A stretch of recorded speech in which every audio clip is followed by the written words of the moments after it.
November மாத மழையில் நான் நனைவேன் என்றேன். எனக்கும் கூட நனைதல் மிக பிடிக்கும் என்றாய். மொட்டை மாடி நிலவில் நான் குளிப்பேன் என்றேன்.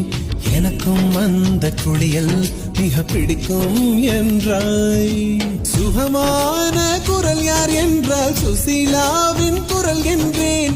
எனக்கும் அந்த குரலில் ஏதோ மயக்கம் என நீ சொன்னாய். கண்கள் மூடிய புத்தர் சிலை என் கனவில் வருவது பிடிக்கும் என்றேன். தயக்கம் என்பது சிறிதுமின்றி அது எனக்கும் எனக்கும் தான் பிடிக்கும் என்றாய். அடி உனக்கும் உனக்கும் எல்லாம் பிடிக்க என்னை ஏன் பிடிக்காதென்றாய்.